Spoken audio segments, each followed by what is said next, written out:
Okay.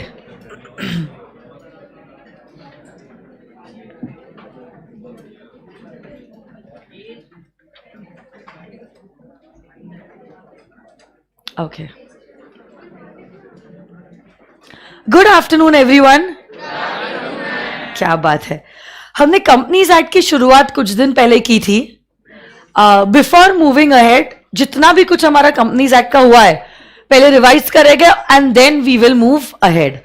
सबसे पहली बात तो जब हम कंपनी की डेफिनेशन देखते हैं अंडर द एक्ट, तो एक्ट कहती है a company means a company incorporated under this act और under any previous company law. But इससे खास ये समझ में नहीं आता है कि कंपनी होती क्या है, and that is why we saw the features of a company form of organisation. आप लोग मुझे बताओगे कंपनी कैसी होनी चाहिए? बोलो कि लोग तालियां बजाए, क्लैप्स। सी स्वर। आज के जमाने में कॉमन सील मैंडेटरी है या ऑप्शनल है?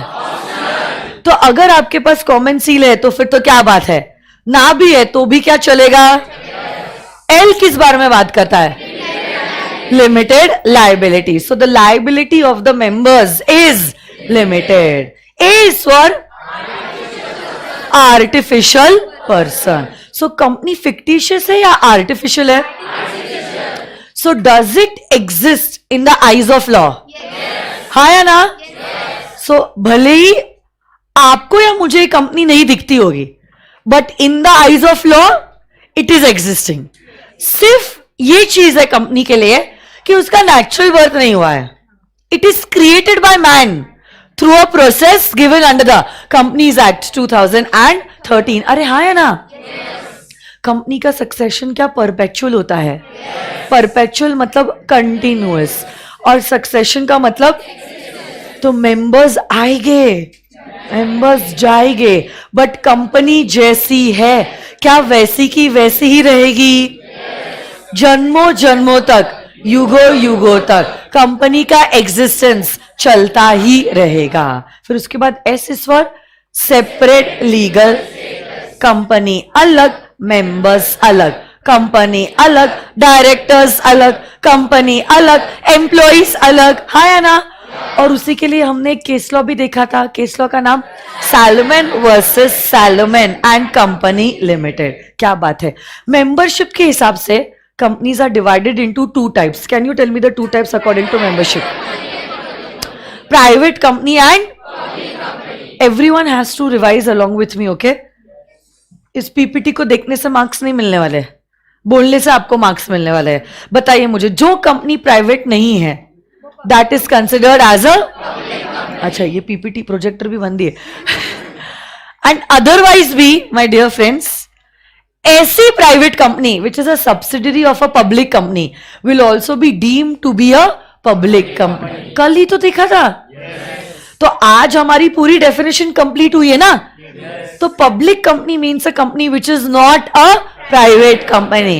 In fact even a private company is going to be considered as a public company if it is a subsidiary of a public company. सही है गलत? But what do you mean by a private company? जिसके articles में तीन चीजें लिखी है। कौन सी तीन चीजें? L R P. L is for what? Limitation on what? Number of members. और maximum number of members कितने होते हैं? 200. उसके बाद R is for what? Restriction on transferability of the shares. Private company के शेयर्स क्या ट्रांसफरेबल होते हैं? But there are certain restriction. And P is for what? Prohibition on what? Making an invitation to the public. हाँ या ना? Private और public के बीच में आपको जवाब देना है। मिनिमम नंबर ऑफ मेंबर्स यहाँ पे प्राइवेट कंपनी में 2, यहाँ पे 7। Minimum number of directors 2, minimum number of directors सुनो 2, और यहाँ पे 3। Maximum number of members 200। 50 कौन बोल रहा है? अच्छा बेटा, सवाल क्या पूछ रही हूं, जवाब क्या दे रहे हो? आई का ना? सुनो, maximum number of members private company 200 and maximum number of members in a public company, there is no limit only. यहाँ पे शेयर्स की ट्रांसफरेबिलिटी पे रिस्ट्रिक्शन, यहाँ पे शेयर्स आर फ्रीली ट्रांसफरेबल. यहाँ पे आप पब्लिक के पास नहीं जा सकते हो और यहाँ पे आप पब्लिक के पास जा सकते हो. देखो प्राइवेट कंपनी के दो बच्चे हैं, ओपीसी एंड स्मॉल कंपनी, हाँ है ना?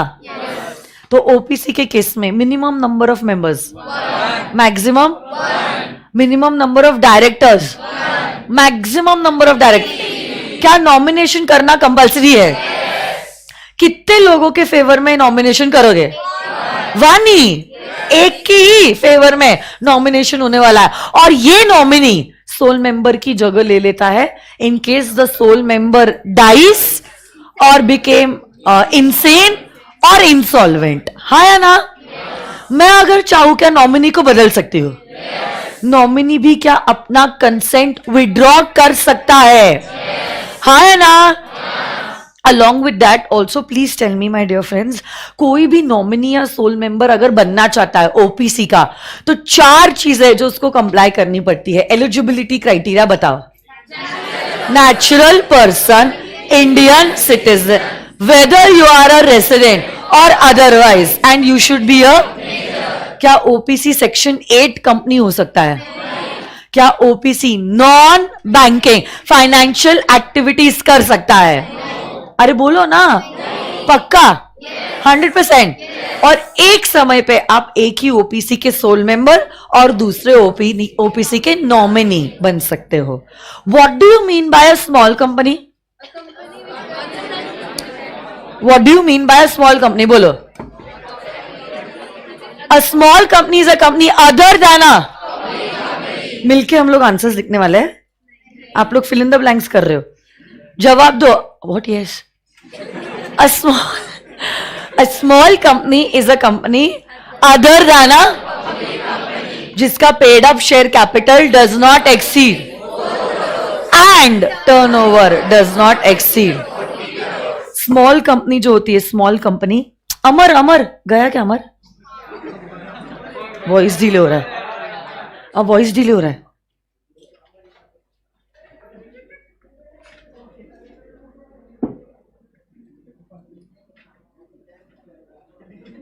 क्या हुआ?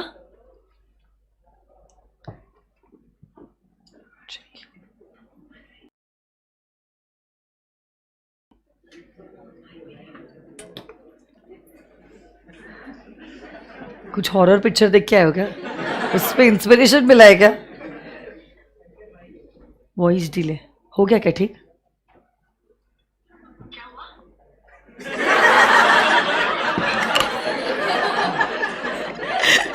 Okay, now it is okay.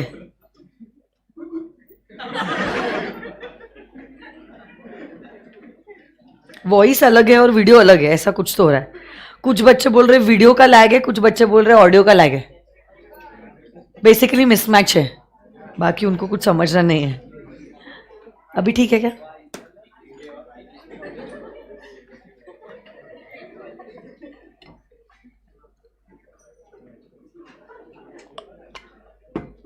हाँ ठीक है. तो मैं क्या बोल रही थी? Small company. स्मॉल कंपनी का कॉन्सेप्ट होल्डिंग और सब्सिडरी कंपनीज को अट्रैक्ट नहीं होता है. It's not applicable to section 8 companies and any company that is incorporated under a special act, उसको भी स्मॉल कंपनी का कॉन्सेप्ट एप्लीकेबल नहीं है. कल हमने होल्डिंग, सब्सिडरी और एसोसिएट कंपनी पढ़ा. होल्डिंग कंपनी वो है जिसकी कोई सब्सिडरी है. और सब्सिडरी कंपनी आप कैसे बनते हो? 1, you control the composition of the board of, बोलो तो you control the composition of the, या तो फिर you control more than 1/2 of the total. वापस से आज भी मोबाइल यूज कर रहे हो? हाँ, आप इधर आ जाओ. घर वालों का फोन आ रहा है, बोल रहे. अब बोल दो ना घर वाली को, मतलब घर वालों को कि 4 बजे के पहले कॉल या मैसेज ना करे. इधर आ जाओ और मेरी आपके घर वालों से भी बात करो क्लास के बाद. इधर आ जाओ. हाँ, कौन नीचे लेना है? कौन? घर वाले बोल रहे हैं। कौन आया है नीचे लेने? हाँ, कौन? मम्मी पापा भैया दीदी? तो उनको पता नहीं आपकी क्लास कब खत्म होती है? तो लेने आए तो भी आपको जाना है क्या घर? मेरी क्लास तक रुकोगे ना तो फिर आप इधर आ जाओ, क्लास करने ही आए हो ना? नहीं नहीं, बट इधर आओ ना, इधर अच्छे से पढ़ाई होगी, इधर आओ, फोन उधर रखते हुए इधर आओ। और अगले दिन वापस से अगर मोबाइल के साथ दिखोगे तो फिर मेरे को आपके घर वालों से बात करनी पड़ेगी, सच वाले घर वालों से। कहां से हो आप? पुणे से?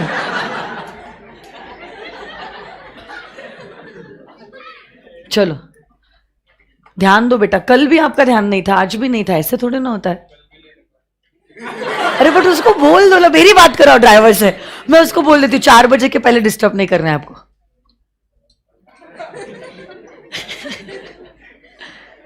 ड्राइवर को ठीक है, चलो आ जाइए।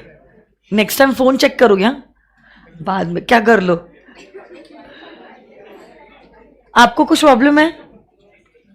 आप लोगों को फोन देने हैं आपके? हाँ तो चुपचाप बैठो इज्जत से। क्या आपके लिए कोई वेट कर रहा है नीचे? नहीं ना, तो फिर पढ़ाई कर लो बस। चलो आ जाइए। ओके सुनो मेरी बात, कहां पे थे हम लोग? हाँ, holding subsidiary and associate company. Holding subsidiary का रिलेशनशिप 3 तरीके से बन सकता है। 1, you are controlling the composition of the board of directors. Second point कहता है you hold more than 1/2 of the total voting power.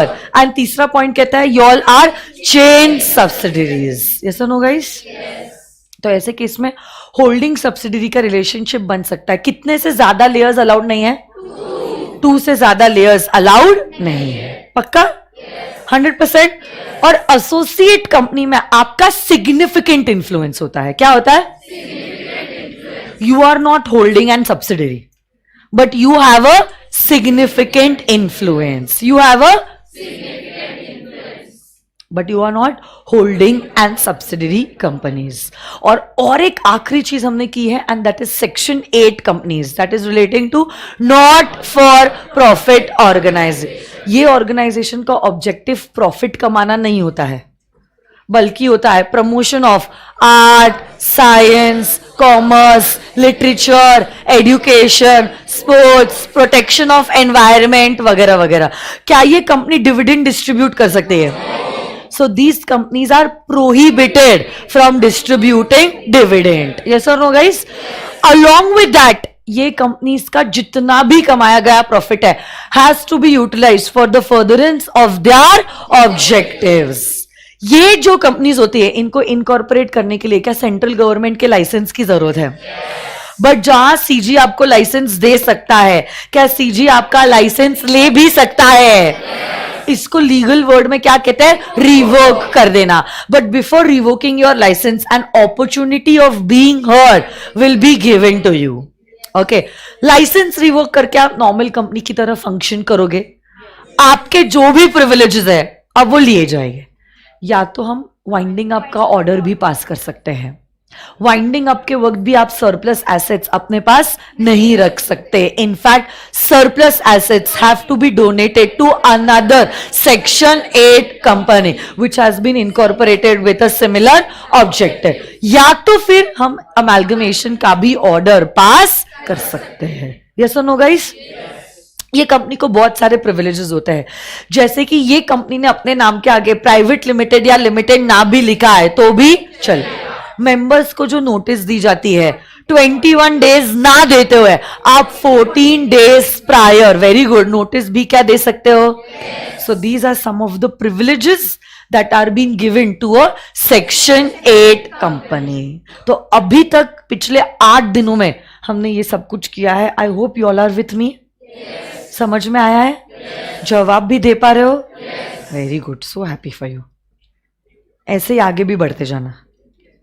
Okay next classification अभी देखते हैं. I just open the text books. और कुछ करना है इसके अलावा? ओके.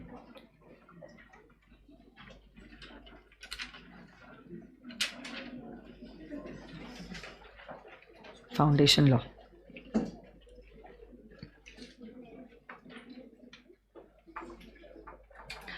तो क्लासिफिकेशन में अगर आप देखते हो, हमने limited by shares, limited by guarantee और अनलिमिटेड कंपनी तो रिवाइज नहीं किया. किया क्या? On the basis of liability, companies are divided into three types: limited by shares, limited by guarantee and an unlimited company. अगर कंपनी में members की liability unpaid share capital तक लिमिटेड है तो उसको कहते हैं as a company limited by share. ये पैसा कब कब बुलाया जा सकता है? ड्यूरिंग द और during the winding. Guarantee company में मेंबर्स की liabilities limited up to the extent of guaranteed amount. ये गारंटीड अमाउंट कहां लिखा होता है? कंपनी के memorandum of association. Guaranteed amount सिर्फ और सिर्फ बुलाया जा सकता है during the winding up. Unlimited company में मेंबर्स की लाइबिलिटी होती है unlimited. So there is no limit that is defined. But एक चीज जरूर है, ये liability only arises during the winding. That too only if the assets are falling short to repay the liabilities. तो ये क्लासिफिकेशन पेज नंबर 14 से शुरू होता है आपके टेक्स्ट बुक्स में. हमारा ये क्लासिफिकेशन हो गया है limited by shares, limited by guarantee, unlimited company. फिर हमारा ओपीसी भी हो गया. ओपीसी के बाद स्मॉल कंपनी था, प्राइवेट कंपनी था, पब्लिक कंपनी था, क्या वो भी हो गया? उसके बाद हमारा होल्डिंग, सब्सिडरी, एसोसिएट का क्लासिफिकेशन भी क्या हो गया? अब हम जा रहे हैं to the next classification. On the basis of access to capital. क्या पेज नंबर है? 5.22. तो आज हम लोग क्या क्या करेंगे मैं आपको बता देती हूं. लिस्टेड अनलिस्टेड करेंगे, उसके अलावा गवर्नमेंट कंपनी, फॉरेन कंपनी करेंगे. सेक्शन 8 तो हमारा हो गया ना. और बाद में अगर टाइम मिले तो हम निधि, डोरमेंट और पब्लिक फाइनेंशियल इंस्टीट्यूशन के बारे में भी करेंगे. जो टाइम नहीं मिलने वाला है. ऐसे मत देखो मेरे पास, ऐसे शक से देख रहे थे, इतना कैसे पॉसिबल होगा. कल का क्या शेड्यूल है आप लोगों का?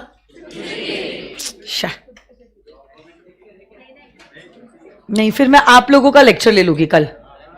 पार्टनरशिप एक्ट आप लोगों का है ना, तो लॉ भी है कल. तो आप लोगों को छुट्टी है. और एक चीज सुन लो, Monday Tuesday is also holiday for you. ठीक है, मंडे ट्यूसडे मेरा फुल डे मैराथन है फॉर सीए इंटर. जैसा भी आप देख रहे होगे यूट्यूब पे. आई डोंट नो क्या कितने खुश हो रहे हो. So like after accounts class you are free for the day. तो वो 8-8, 10-10 घंटों के रिवीजन लेक्चर्स होते हैं. अगर आप देखते होगे यूट्यूब चैनल, जैसे आज स्वप्निल सर का चालू है. So from morning 9:30 started till evening 6:30. वैसे ही मेरा मंडे ट्यूसडे होने वाला है फॉर इंटर लॉ. तो इंटर लॉ का syllabus is like very vast. Around 15 घंटे लगते हैं. तो मंडे के दिन में 7 घंटे पढ़ाऊंगी और ट्यूसडे के दिन में 7 घंटे पढ़ाऊंगी. And that is why I will not be available for your class. So कल तो आप लोग नहीं हो क्लास के लिए, बट आप लोगों की क्लास है कल. संडे तो वैसे भी ऑफ होता है. मंडे ट्यूसडे हम नहीं मिल रहे, तो directly we are meeting on Wednesday. ठीक है, कितने खुश हो. बस ये लास्ट है, उसके बाद छुट्टी नहीं मिलने वाली आप लोगों को.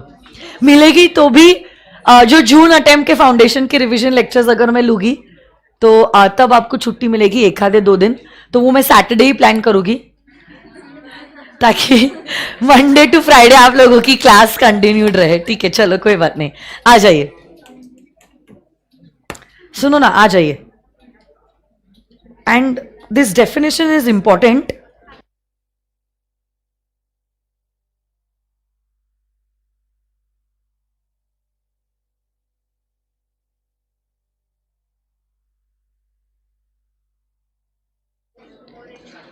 आ जाइए. हर्षित पूछ रहा मैम अमेल्गमेशन का मीनिंग क्या होता है? अमेल्गमेट करना मतलब मर्ज करना, तो दो कंपनीज जब मर्ज होती है ना तो उसको कहते हैं अमेल्गमेशन। ओके हर्षित, चलो आ जाइए।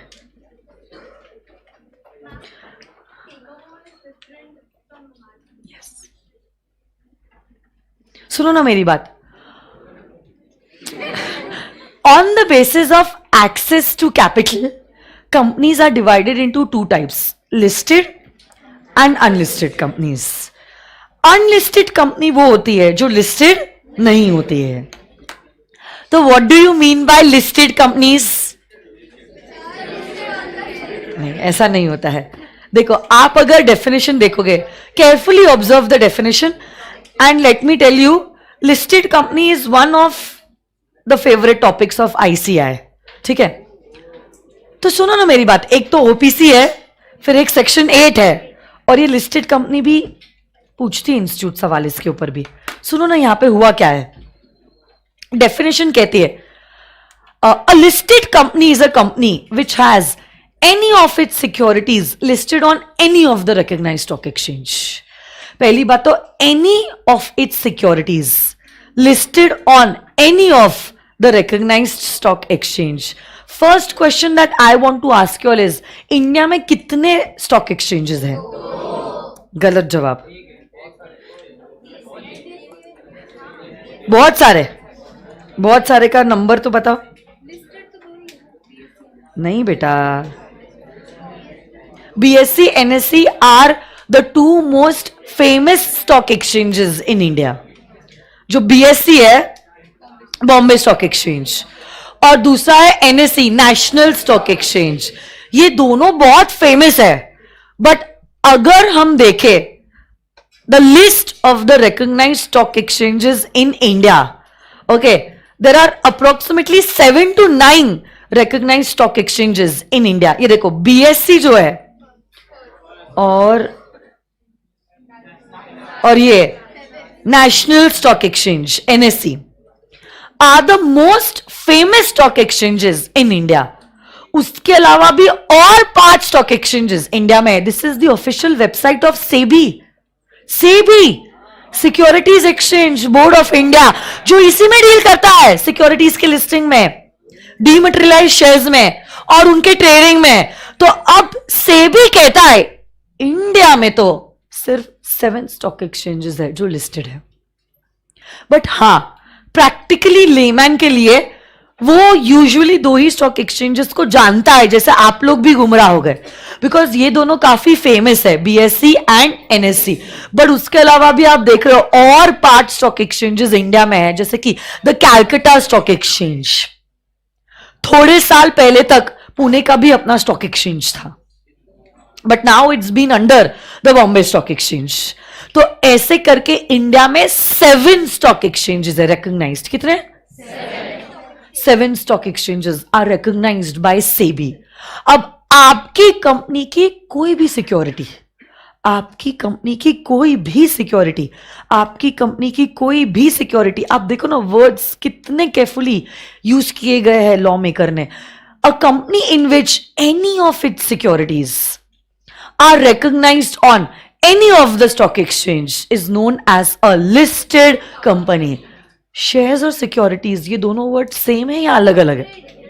कैसे डिफरेंट? सिक्योरिटीज क्या? अच्छा, वेरी गुड। सिक्योरिटीज में शेयर्स तो आता ही है, शेयर्स के साथ साथ डिबेंचर्स और बॉन्ड्स भी आते हैं। So basically securities is a broad word and shares very narrow word है, it's just a small part of the broad word securities. Company के डिबेंचर्स भी हो सकते हैं, कंपनी के बॉन्ड्स भी हो सकते हैं, कंपनी के शेयर्स भी हो सकते हैं। अब ये डेफिनेशन कहता है फर्क नहीं पड़ता शेयर्स है, डिबेंचर्स है या बॉन्ड्स है, कोई भी टाइप की सिक्योरिटी कोई भी स्टॉक एक्सचेंज पे लिस्टेड है, तब आपकी कंपनी को माना जाएगा एज अ लिस्टेड कंपनी। से फॉर एग्जाम्पल इंफोसिस के डिबेंचर्स लिस्टेड है, शेयर्स लिस्टेड नहीं है, डिबेंचर्स लिस्टेड है बीएससी पे। क्या इंफोसिस को लिस्टेड कंपनी माना जाएगा? और रिलायंस के शेयर्स लिस्टेड है एनएससी पे, चलेगा क्या? चलेगा। इसके शेयर्स लिस्टेड है तो भी लिस्टेड, इसके डिबेंचर्स लिस्टेड है तो भी लिस्टेड, ऐसा क्यों? Any of the security is listed on any of the recognized stock exchange, your company will be regarded as a listed company. एक simple example हम देखते हैं.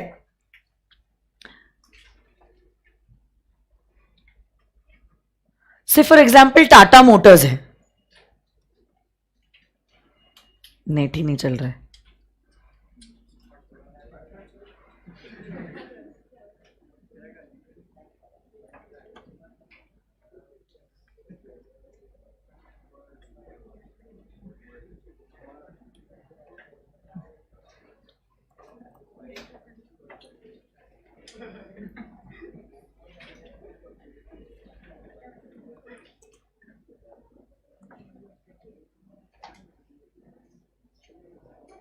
ये देखिए ना, Tata Motors, it is traded on the BSC, it is traded on the NSC. वैसे ही अगर आप रिलायंस को देखते हो, Reliance is also traded on BSC as well as the NSC. तो क्या रिलायंस लिस्टेड कंपनी है? और क्या टाटा मोटर्स भी लिस्टेड कंपनी है? क्योंकि इनकी कोई तो सिक्योरिटी है जो ये रिकॉग्नाइज्ड स्टॉक एक्सचेंज पे लिस्टेड है, and thus this company will be regarded as a listed company. किसी कंपनी के सिर्फ डिबेंचर्स लिस्टेड है तो भी क्या लिस्टेड कंपनी होगी? शेयर्स लिस्ट कराना कंपल्सरी नहीं है. वर्ड्स केयरफुली ऑब्जर्व करो. Any of the securities are recognised on any of the stock exchange, your company will be regarded as a listed. But एक amendment है जो मैं आपको पढ़ाने वाली हूं. Provided that such class of companies which have listed such securities as may be prescribed means according to the rules, shall not be considered as a listed company. पहले तो कह दिया आपकी कंपनी की कोई भी सिक्योरिटी कोई भी रिकॉग्नाइज्ड स्टॉक एक्सचेंज पे लिस्टेड है. आपकी कंपनी की कोई भी सिक्योरिटी कोई भी स्टॉक एक्सचेंज पे लिस्टेड है, your company will be regarded as a listed company. Your company will be regarded as a listed. But आगे कह दिया है अगर आपके कंपनी के ये सिक्योरिटीज लिस्टेड है तो आपकी कंपनी को हम लिस्टेड कंपनी कंसिडर नहीं करेंगे. आपकी कंपनी को हम लिस्टेड कंपनी कंसिडर आपकी कंपनी को हम लिस्टेड कंपनी कंसिडर. अब कौन से है वो सिक्योरिटीज जो आपने भले ही लिस्ट किए है फिर भी हम आपको लिस्टेड कंपनी कंसिडर नहीं करेंगे. आपने आपकी सिक्योरिटीज को भले ही लिस्ट किया है बट फिर भी हम आपकी कंपनी को लिस्टेड कंपनी नहीं मान रहे हैं. कौन सी है वो कैटेगरी ऑफ कंपनीज? देखो, the following classes of companies will not be considered as listed companies. ऐसी कंपनी जो एक पब्लिक कंपनी है. कैसी कंपनी है? अच्छा, हर पब्लिक कंपनी लिस्टेड है क्या? नहीं. Every public company is not listed. Only if its securities are listed तो ही वो लिस्टेड मानी जाएगी. अदरवाइज हर पब्लिक कंपनी लिस्टेड नहीं होती. हर पब्लिक कंपनी लिस्टेड. बट अगर आपके पब्लिक कंपनी के नॉन कन्वर्टेबल डिबेंचर्स लिस्टेड है, क्या ये बॉन्ड्स होते हैं? डिबेंचर्स सिक्योरिटीज होता है. हाँ. कौन सी सिक्योरिटी है? Non convertible debentures. Non convertible debentures means they are born as debentures and they are going to die as debentures. They are never going to get converted into the equity shares of the company. इनको कहते हैं as non convertible debentures. क्या कहते हैं बोलो तो? non convertible debentures. आपकी public company है और इसी पब्लिक कंपनी के नॉन कन्वर्टेबल डिबेंचर्स लिस्टेड है. या तो फिर आपकी पब्लिक कंपनी है और इस पब्लिक कंपनी के non convertible redeemable preference shares listed है। आपको पता है कंपनी के शेयर्स दो टाइप के होते हैं, equity shares and preference shares. Okay, preference shares को प्रायोरिटी मिलती है in the payment of dividend and the repayment of capital during the winding up. क्या बात है, होशियार बच्चे हो आप लोग। अब ऐसे केस में सुनो ना मेरी बात, आपकी जो कंपनी है उन्होंने क्या लिस्ट किया है? पहली बात तो आपकी कंपनी पब्लिक कंपनी है या प्राइवेट कंपनी है? और ये पब्लिक कंपनी के नॉन कन्वर्टेबल डिबेंचर्स इशूड है, या तो फिर non convertible redeemable preference shares issued है और लिस्टेड भी है। ये भी preference shares, they are born as preference shares and they are going to die as preference shares. Non convertible दिख रहा है आपको?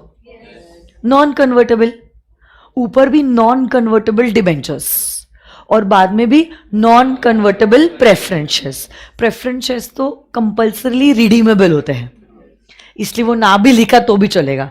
Basically non convertible debentures and non convertible preference shares. Non convertible, आपकी public company ने non convertible debentures या तो non convertible preference shares को list किया है, को क्या किया है? तो भी आपकी कंपनी को हम लिस्टेड नहीं मानेंगे। क्या मानेंगे? अनलिस्टेड। क्या मानेंगे? हम लोग वो रूल्स देख रहे हैं, एज में बी प्रिस्क्राइब्ड, एज में बी प्रिस्क्राइब्ड, एज में बी प्रिस्क्राइब्ड, रिसेंटली प्रिस्क्राइब हुआ है। आपकी बुक्स में नहीं, आपको लिखना होगा ये चीज, बट लिखने के लिए बाद में समय दोगी। बट हम कर क्या रहे हैं, आपको समझ में आ रहा है? पहले तो कह दिया है आपकी कंपनी की कोई भी सिक्योरिटी कोई भी स्टॉक एक्सचेंज पर अगर लिस्टेड है तो आपकी कंपनी को कहेंगे as a listed company. Example भी देखा, टाटा मोटर्स, रिलायंस, देखा या नहीं देखा? बट आगे कह दिया अगर आपकी पब्लिक कंपनी है और ये पब्लिक कंपनी के नॉन कन्वर्टेबल डिबेंचर्स लिस्टेड है या तो फिर non convertible redeemable preference shares listed है, भले ही लिस्टेड है फिर भी हम आपकी कंपनी को लिस्टेड नहीं मानेंगे। क्या मानेंगे? अनलिस्टेड ही मानेंगे। ये हमारा प्रिजम्पशन है, ये हमारा अजम्पशन है, ये हमने डीम किया है अंडर द एक्ट। ऐसे तो रियलिटी में लिस्टेड है डिबेंचर्स भी और प्रेफरेंस शेयर्स भी, बट फिर भी हम ऐसा कंसिडर करेंगे जैसे कि आपकी कंपनी कैसी है? कैसी है? और पता है, if your company is an unlisted company it does not have to follow SEBI. हर लिस्टेड कंपनी को कंपनीज एक्ट के साथ साथ सेबी भी फॉलो करना पड़ता है। हर लिस्टेड कंपनी को कंपनीज एक्ट के साथ साथ सेबी भी फॉलो करना होता है। बट अनलिस्टेड कंपनीज ने अगर सिर्फ कंपनीज एक्ट फॉलो कर लिया तो भी चलेगा। अच्छा, मेरी कंपनी है जो पब्लिक कंपनी है, उसके नॉन कन्वर्टेबल डिबेंचर्स लिस्टेड है, क्या मेरी कंपनी लिस्टेड होगी या अनलिस्टेड? क्या मानेंगे? और अगर मेरी कंपनी को अनलिस्टेड माना जाएगा I will not have to follow SEBI. सिर्फ कंपनीज एक्ट फॉलो किया चलेगा क्या? नेक्स्ट कैटेगरी मेरी प्राइवेट कंपनी है। कैसी है? आप ही बताओ। ये पूछ रहा है मैम, अगर ये दोनों तो लिस्टेड है बट शेयर्स भी लिस्टेड है तो क्या होगा? तो then that company is going to be considered as a listed company. Only का क्या मतलब होता है? कौन से दोनों बेटा? ये 1 और 2 ना, ये दोनों करा है, अनलिस्टेड मानेंगे। हाँ, yes. What do you mean by debentures? Okay, wait, I'll tell you. किसी ने सवाल पूछा मैम डिबेंचर्स का क्या मतलब होता है?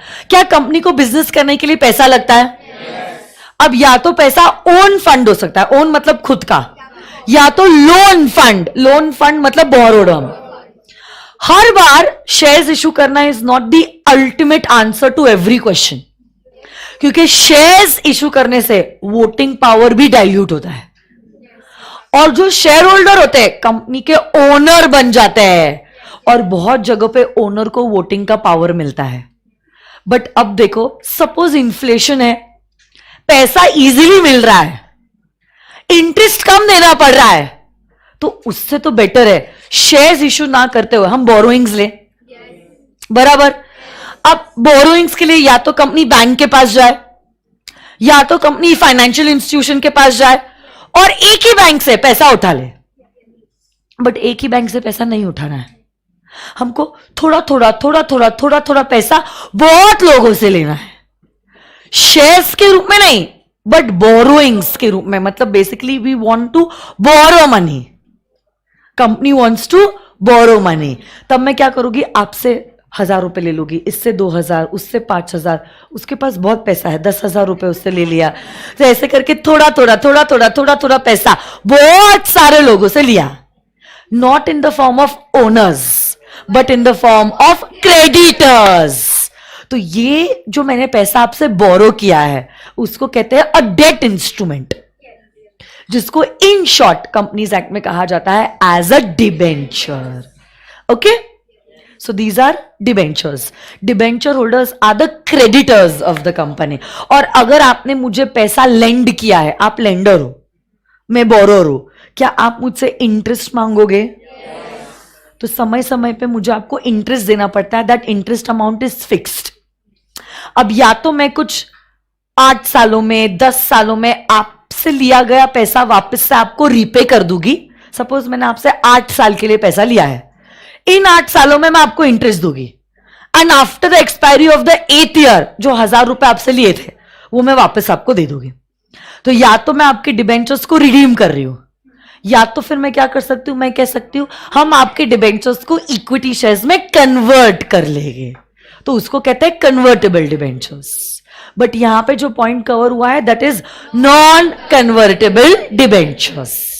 Okay, so they are born as debentures and they are going to die as debentures. आप हमेशा मेरी क्रेडिटर ही रहोगे, मेरी कंपनी के ओनर कभी नहीं रहोगे। ओके, सो अगर आपकी पब्लिक कंपनी है, उसने नॉन कन्वर्टेबल डिबेंचर्स इशू किया है, या तो non convertible redeemable preference shares issue किया है और ये लिस्टेड है, तो आपकी कंपनी भले ही लिस्टेड है बट फिर भी ऐसा माना जाएगी जैसे कि वो लिस्टेड कंपनी नहीं है। ये माना है हमने, प्रिज्यूम किया है, अज्यूम किया है, और इस असम्पशन से होगा क्या, इस कंपनी को सेबी फॉलो करने की जरूरत है ना। नेक्स्ट, आपकी प्राइवेट कंपनी है, कैसी कंपनी है? और आपकी प्राइवेट कंपनी ने इशू किए हैं नॉन कन्वर्टेबल डिबेंचर्स। थोड़ा सा मुझे आपको पूछना है, प्राइवेट कंपनी में एलआरपी होता है, आर क्या है? Restriction on what? Transferability of, transferability of, transferability of shares लिखा है, डिबेंचर्स नहीं लिखा है। सिक्योरिटीज, प्राइवेट कंपनी में डिबेंचर्स फ्रीली ट्रांसफरेबल होते हैं। डिबेंचर्स, आप तो क्रेडिटर हो, ओनर थोड़ी ना, डिबेंचर्स को फ्रीली ट्रांसफर कर सकते हो, even in the case of a private, even in the case of a कुछ प्राइवेट कंपनीज अपने डिबेंचर्स लिस्ट भी कराती है ऐसी कंपनीज प्रैक्टिकली जिन्होंने अपने प्राइवेट कंपनी के डिबेंचर्स करवाए हैं लिस्ट, बट फिर भी हम आपकी कंपनी को लिस्टेड नहीं, क्या मानेंगे? अनलिस्टेड, और आपको सेबी फॉलो करने की जरूरत। और तीसरा पॉइंट कहता है आपकी पब्लिक कंपनी है और पब्लिक कंपनी ने अपने equity shares Indian stock exchange नहीं, कोई फॉरेन स्टॉक एक्सचेंज में लिस्ट कराए हैं, जैसे कि न्यूयॉर्क स्टॉक एक्सचेंज या तो डाउ जोन्स। हाँ, तो अब these are foreign stock exchange, है या नहीं?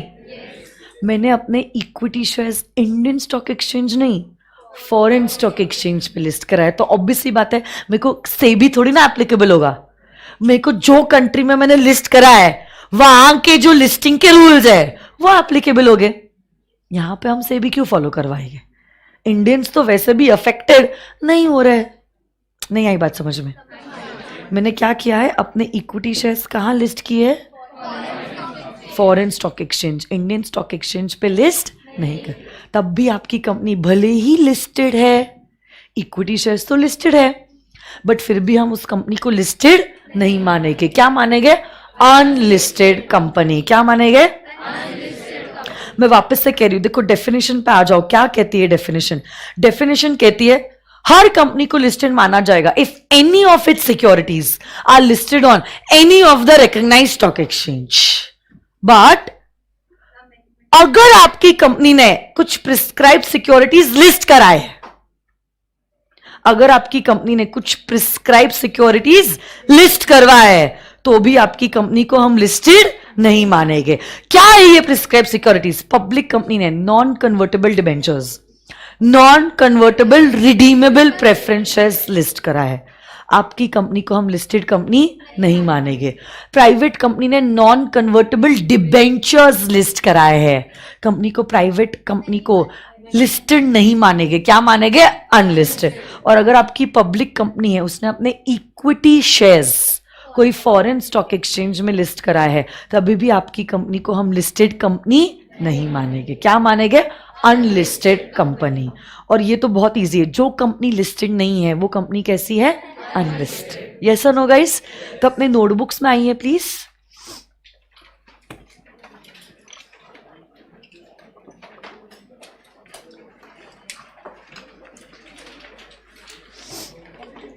और आप नेक्स्ट क्लासिफिकेशन लिखिए। वो हाँ, American depository receipts, global depository receipts, उसकी अपनी पूरी दुनिया है। हाँ, नहीं, सुनो ना, and that is a kind of a receipt, not a kind of shares. आपने होल्डिंग सब्सिडरी भी नहीं लिखा है क्या? ओ हाँ बेटा, लिस्टेड। सुनो ना मेरी बात, फिर तो हम नोटबुक में नहीं लिख सकते, क्योंकि पहले होल्डिंग सब्सिडरी एसोसिएट लिखना पड़ेगा। तो आप क्या करो, अभी के लिए ये जो अमेंडमेंट है, जो यहां पे लिखा है ना, the following classes of companies will not be considered as listed company.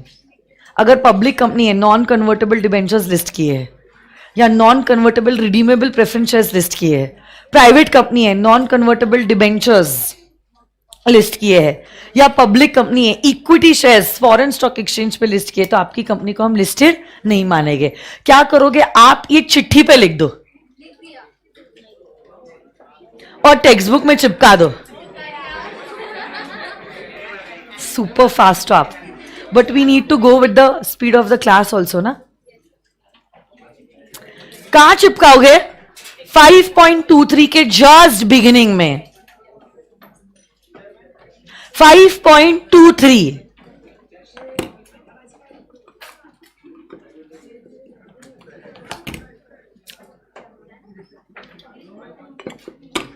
Redeem कर लेना मतलब क्या? साचित पूछ रहा है, रिडीम कर लेना मतलब वापस से रीपे कर देना। तो आपसे जो 1,000 रुपए मिले वो मैंने वापस से आपको दे दिए, मतलब मैंने रिडीम कर लिया। मैंने आपसे डिबेंचर सर्टिफिकेट ले लिया और आपको आपका आपका पैसा दे दिया, रिडीम कर लिया। जैसे आप शॉपिंग के कूपन्स रिडीम करते हो, वैसा टाइप का। क्या सच में? Redeem is like a name and language word, सिर्फ यहां पे हमने उसको यूज किया इन कॉन्टेक्स्ट ऑफ डिबेंचर्स और प्रेफरेंसेस। सच में। एनसीडी का फुल फॉर्म है नॉन कन्वर्टेबल डिबेंचर्स। बेटा लिखो, क्वेश्चंस पूछता है आईसीआई, उसके ऊपर लिख के हो गया मम्मी कसम। ठीक है, non convertible redeemable preference shares. Full form ही लिखो, आप लोग शॉर्टकट मत यूज करो, सिर्फ मैं ही शॉर्टकट यूज कर सकती हूँ। आप लोग फुल फॉर्म लिखो, आप पे भरोसा नहीं है मुझे। क्या हुआ बेटा? वापस रिपीट करो, नॉन कन्वर्टेबल रिडीमेबल, आर मतलब रिडीमेबल, पीएस मतलब प्रेफरेंस शेयर्स।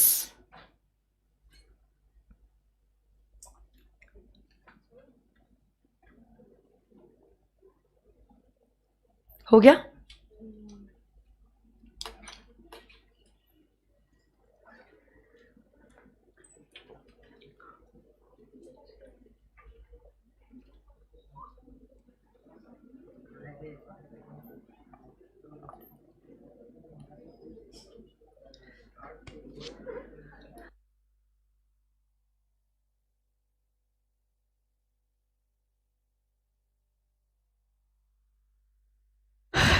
संभालो अपने आप को बेटा, क्या हो रहा है आपको? पानी लो।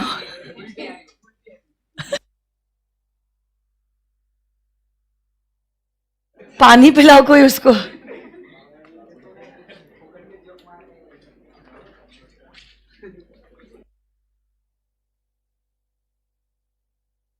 झालो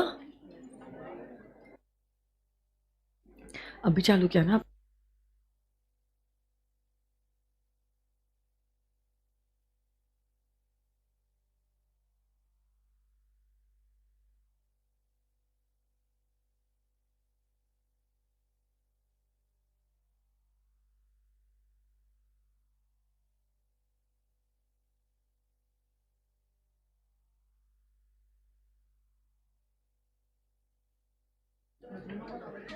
Virtual students, just let me know once you all are done with the writing part. ये क्या?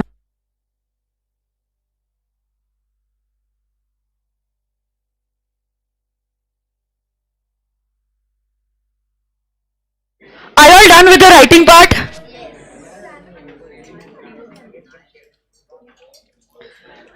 ओके, तो अनलिस्टेड कंपनी वो होती है जो लिस्टेड नहीं होती है, और लिस्टेड कंपनी वो होती है जिसके any of the securities are listed on any of the recognised stock exchanges. चलो नेक्स्ट क्लासिफिकेशन, गवर्नमेंट कंपनी। ये तो बहुत इजी है, आपको पता होना चाहिए गवर्नमेंट कंपनी क्या होता है।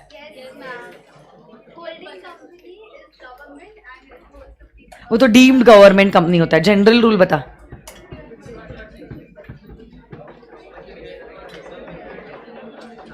नहीं पता आपको गवर्नमेंट कंपनी?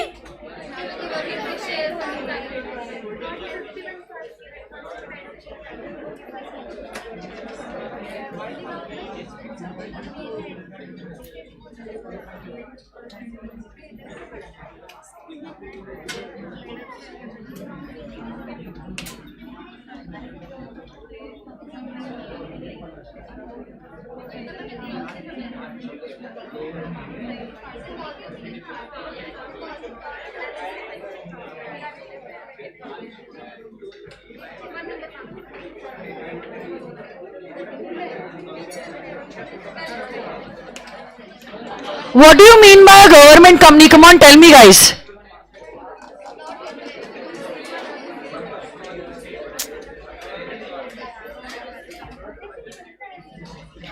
ऐसी कंपनी जिसमें not less than 51% of the capital is either held by central government, state government, or partly by central as well as the state government.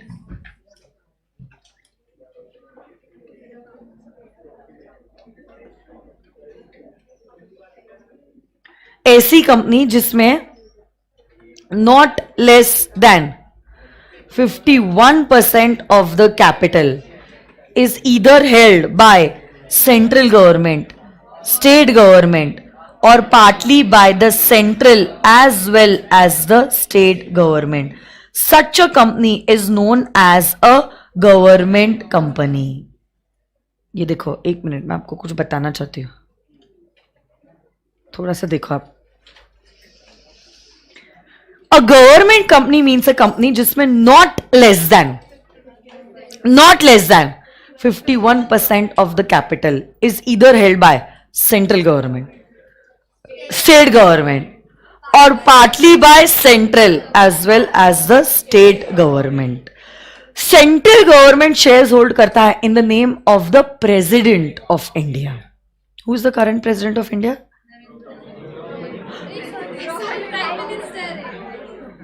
Who is the current President of India?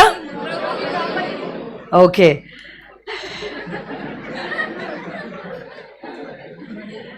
Heart attack आने वाला था मुझे। And state government के shares are held in the name of the governor.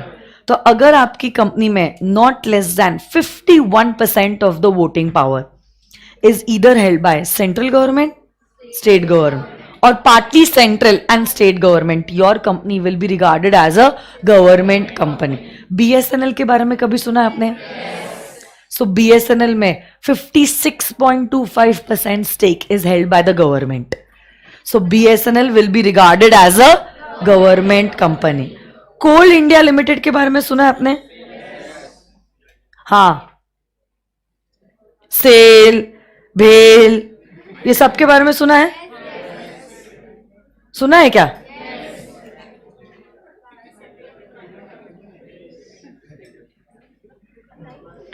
Cell,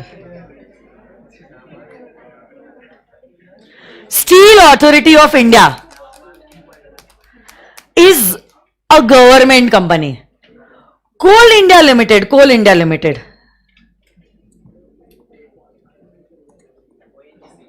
yes, Coal India Limited is also another example जहां पे government ने hold किया है almost 66% voting power in the company. तो क्या Coal India Limited government company मानी जाएगी? उतना ही नहीं माय डियर फ्रेंड्स, आपको और एक चीज बताती हूं मैं। कोल इंडिया लिमिटेड जो है ना, कोल इंडिया लिमिटेड की अप्रोक्सीमेटली 12 सब्सिडरी कंपनीज हैं। मतलब कोल इंडिया पापा और 12 बच्चे, जैसे कि central Coalfield limited, eastern coalfield limited, northern coalfield limited, western coalfield limited, north eastern coalfield limited, ऐसी कोल इंडिया लिमिटेड की 12 सब्सिडरी कंपनीज है। लॉ मेकर्स कहते हैं वो तो कंपनी गवर्नमेंट कंपनी है ही जिसमें not less than 51% capital is held either by central government, state government और partly by central and the state government. But उसके अलावा अगर आप किसी गवर्नमेंट कंपनी के सब्सिडरी कंपनी हो, आप किसी गवर्नमेंट कंपनी के सब्सिडरी कंपनी हो, जैसे कि कोल इंडिया लिमिटेड क्या गवर्नमेंट कंपनी है?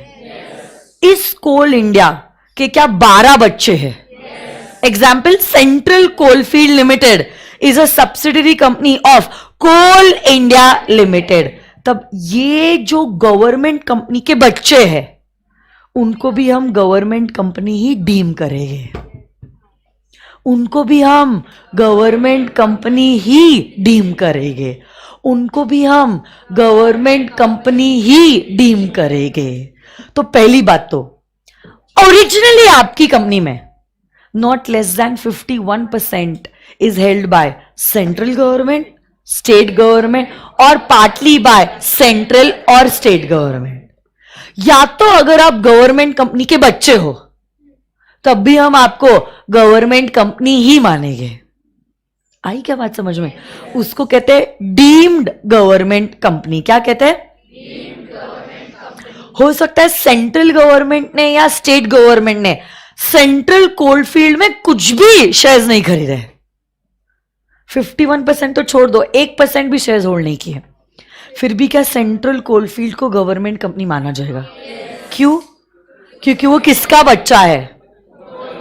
गवर्नमेंट कंपनी का बच्चा है। गवर्नमेंट कंपनी के बच्चे को भी गवर्नमेंट कंपनी ही मानेगी। अरे हो कि नहीं? आप डेफिनेशन पढ़ो अभी, डेफिनेशन ये देखो। Government company means a company in which not less than 51% of the paid up share capital is held either by central government, state government or partly by central or the state government, and it includes a company which is a subsidiary of a government company. तो दो हिस्से हो गए ना definition के। एक तो है आपकी कंपनी में डायरेक्टली सीजी ने, एसजी ने या दोनों ने मिलकर कम से कम 51% वोटिंग पावर पाया है। Actually paid up share capital लिखा है, but let me tell you, paid up share capital will be considered as voting power in case there are different classes of shares. कभी कभार मैं आगे आपको पढ़ाने वाली हूं, मैं ही पढ़ाने वाली हूं अगले हफ्ते, शेयर्स, इक्विटी शेयर्स के भी अलग अलग क्लासेस होते हैं, ordinary shares, shares with differential voting rights. तो हो सकता है मेरे पास जो शेयर है 1 शेयर 1 वोट, आपके पास जो शेयर्स है 10 शेयर्स 1 वोट. समझ रहा है? And what is relevant is actually voting, not number of shares. 1000 shares है बट वोटिंग सिर्फ 10 है, क्या फायदा हुआ? क्योंकि कंट्रोल किससे एक्सरसाइज होता है? वोटिंग से, नॉट नंबर ऑफ शेयर्स से. इसलिए आगे वैसे मैंने लिखा है जहां कंपनी के पास different different category of shares होते हैं, यहां पे हम शेयर कैपिटल नहीं मानेंगे, वोटिंग पावर मानेंगे. और अगर कंपनी के पास एक ही कैटेगरी के शेयर्स है तो जितने परसेंटेज शेयर्स है उतना ही परसेंट वोटिंग भी है. बराबर ना? कैटेगरी एक है, बट प्रॉब्लम तब आएगा जब कैटेगरी अलग अलग है. तब हम शेयर कैपिटल नहीं देखेंगे, तब हम क्या देखेंगे? Voting power. क्या देखेंगे? पक्का? 100%. तो ये एग्जाम्पल लिखोगे आपके चिट्ठी पे?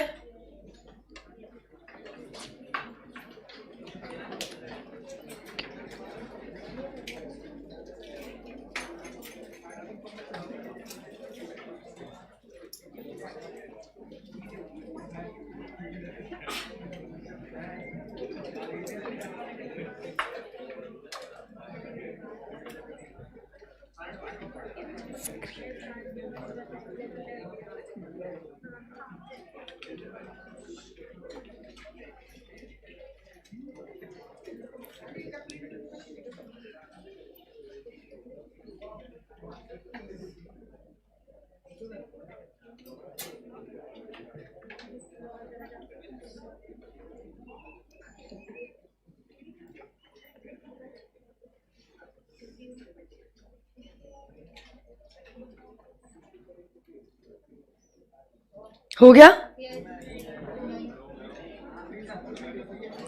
स्टार्ट हुआ?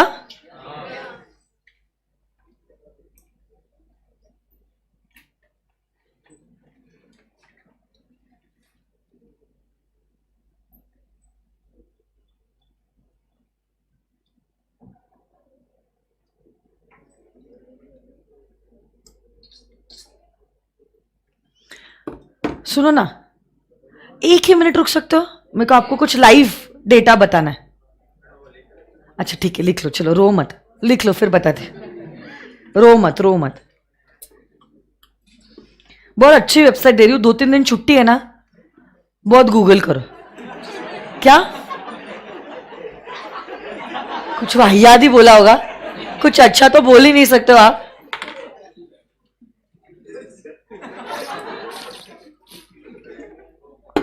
लिख लिया क्या?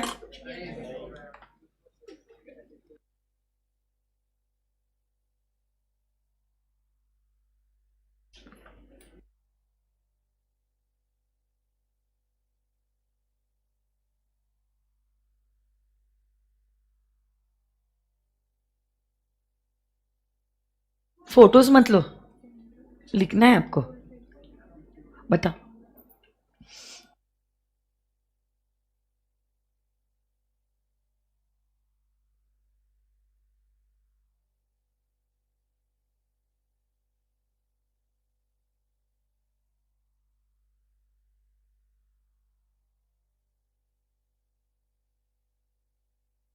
Please make it sure that your handwriting is at least reasonably good.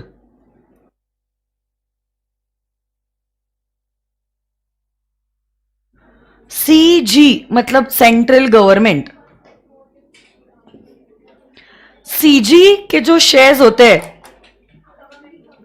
It is held in the name of the president of India. State government shares hold करता है ना, ही holds it in the name of the governor.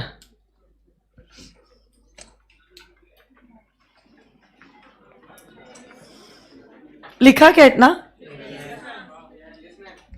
मैं आपको एक website बताती हूं जिसपे आप जितना चाहे डेटा कलेक्ट कर सकते हो रिलेटिंग टू कंपनीज,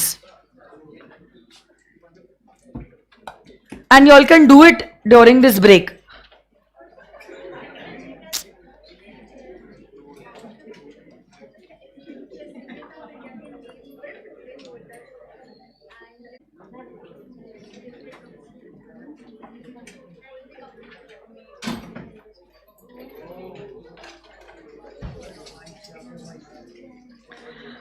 जैसे अब मेरे को कोल इंडिया का डेटा सर्च करना है, देखो आ भी गया कोल इंडिया लिमिटेड, तो ठीक है, ये तो कोल इंडिया का करंट मार्केट प्राइस है, उसके शेयर्स की फेस वैल्यू ₹10 है, ओके, स्टॉक का पी रेशियो और वो सब दिया हुआ है।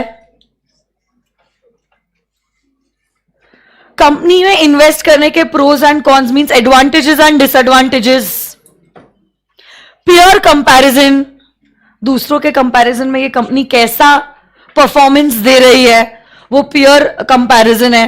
क्वार्टरली रिजल्ट्स, क्वार्टरली मतलब हर 4 मंथ्स के, जो उसके सेल्स है, एक्सपेंसेस है, इनकम है, इंटरेस्ट है, डेप्रिसिएशन है, profit before tax, the net profit, ये सब बताया है। अर्निंग्स पर शेयर, ईपीएस मतलब अर्निंग्स पर share, profit and loss account के बारे में बताते हैं, बैलेंस शीट, कितना शेयर कैपिटल है, कितने रिजर्व्स, कितने बोरोइंग्स, आपको जो कंपनी का डेटा ढूंढना है यहां पे आप ढूंढ सकते हो। सारे रेशियोज है, कैश फ्लो स्टेटमेंट है। आप ये देखो, ये मैंने इसी के लिए ये खोला है, शेयर होल्डिंग पैटर्न। आपको नहीं लगता कोल इंडिया लिमिटेड में मेजर शेयर्स गवर्नमेंट के हो गए? क्यों ऐसा आप बोल रहे हो? क्योंकि कोल इंडिया मैंने एग्जाम्पल किस में लिया है? गवर्नमेंट कंपनी, मतलब कम से कम 51% should have been held by the government. आप शेयर होल्डिंग पैटर्न में प्रमोटर में देखो जिनसे कंपनी इनकॉर्पोरेट हुई है, कौन है ये?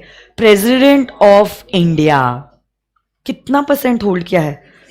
अब लेटेस्ट देखो, लेटेस्ट मार्च 2023 के हिसाब से 66.13% of the shares that is voting is in the hands of the President of India. President मतलब सेंट्रल गवर्नमेंट ने क्या 66% स्टेक कोल इंडिया में पाया है? मतलब क्या कोल इंडिया गवर्नमेंट कंपनी है? आपको जो पब्लिक कंपनी का डेटा निकालना है आप इस screener.in से निकाल सकते हो, समझ में आ जाएगा। Profit and loss account, balance sheet, the profit and loss account, cash flow statement, the ratios, financial ratios, share holding pattern, सारी चीजों के बारे में, current market price, P ratio, face value, सब कुछ इस वेबसाइट से आपको मिल जाएगा। अब आप जितना गूगल करोगे उतना कम है। सो देखो, कोल इंडिया लिमिटेड तो गवर्नमेंट कंपनी है क्योंकि 66% is held by the central government, but उसकी जो सब्सिडरी कंपनीज है उनको भी क्या हमने गवर्नमेंट कंपनी ही डीम किया है? ये आपने चिपका दिया। और एक लास्ट है, ये तो आप खुद बता सकते हो, फॉरेन कंपनी। बताओ, ऐसी company which is incorporated outside India but having a place of business in India. अनगिनित फॉरेन एग्जाम्पल्स है, अनगिनित। कार्स में अगर देखो तो मर्सिडीज, बीएमडब्ल्यू, अच्छा ऑडी, उसके साथ साथ अगर आप कॉस्मेटिक्स देखते हो, मैक है, क्या क्या है, अच्छा आप अगर जिम या फिटनेस में अगर जाते हो तो नाइकी है, एडिडास है, रिबॉक है। गारमेंट्स में अगर आप जाते हो, गारमेंट्स में जो क्लोथ्स जो मैन्युफैक्चर कर रहे हैं, तो बताओ, ज़ारा है, और क्या है, मैंगो है, एक्सेट्रा एक्सेट्रा, हाँ है ना? और क्या क्या है विदेशी?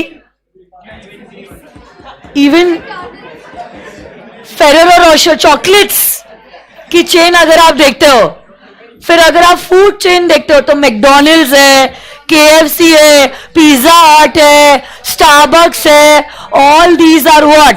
Foreign companies having a place, acha, they are incorporated outside India but having a place of business in India are considered as foreign companies. लिख दो एग्जाम्पल। मेकअप में अगर आप लिखना चाहते हो तो मैक, MAC मैक, सिफोरा। फिर आप लिख सकते हो BMW, Audi, Mercedes, McDonald's. McDonald's तो सब लोग गए होंगे। How many of y'all have not yet been to McDonald's? Oh. Pune में ही कम से कम 8-10 आउटलेट्स तो मैकडॉनल्ड में हो गए। मैकडॉनल्ड के हर एक मॉल में लिटरली मैकडॉनल्ड्स है, हर मॉल में। अपार्ट फ्रॉम दैट उसके खुद के भी मैकडॉनल्ड्स के आउटलेट है, हर मॉल में तो है ही, और अपने अपने खुद के आउटलेट्स भी है मैकडॉनल्ड्स के। पिज्जा हट है, KFC है, फूड चेन में कितने फेरो रोशर है, हाँ, स्टारबक्स है, लिख लो बहुत. कपड़ों में आप लिख दो H&M है, जारा है, मैंगो है, etcetera etcetera, वेरमोडा, only, पेपे jeans, etcetera etcetera. इसीलिए मैंने कहा. फिर ऐसे तो अभी आप बोलते ही जाओगे, बहुत सारे हैं. Any company that is incorporated outside India and having a place of business in India is regarded as a foreign company. अच्छा, क्योंकि आपको 2-3 दिन छुट्टी है, एक होमवर्क मैं आपको दे रही हूं. होल्डिंग सब्सिडरी और एसोसिएट कंपनी की डेफिनेशन और क्लासिफिकेशन आपको आपके चार्ट में करना होगा कंप्लीट. सो नेक्स्ट क्लासिफिकेशन होगा on the basis of control. Holding company, subsidiary company, associate company. Text books में से वो कंसेप्ट को रीड करो और आपको जो लगता है सबसे इंपॉर्टेंट पॉइंट है वो आप लिख लो. ठीक है. Thank you so much. Enjoy your long weekend. Bye bye. See you on Wednesday. I think सुन लो ना एक बार, virtual students, I think Wednesday से तो we will be totally shifting to the application. So my lecture will not be seen on YouTube. सिर्फ application पे आपको वेडनेसडे से मेरा लेक्चर दिखेगा. आप लोग तो फेस टू फेस हो तो आप ऐसे ही देखोगे मेरे को डायरेक्टली. ठीक है. Thank you so much. Bye bye. See you soon.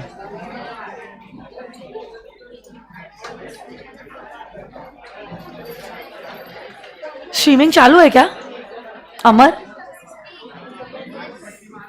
And Gurukul kids, please listen to me very carefully. आज शाम को 8 बजे I am coming to the Gurukul. I would request every one of you all to please assemble in the classroom at 8 o'clock in the evening today, okay? See you soon, Gurukul. Bye-bye.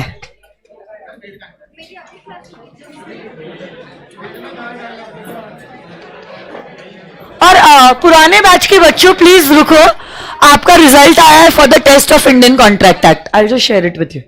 Rest can leave. Bye bye. Homework जरूर करके आना. धन्यवाद. जल्दी मिलते हैं.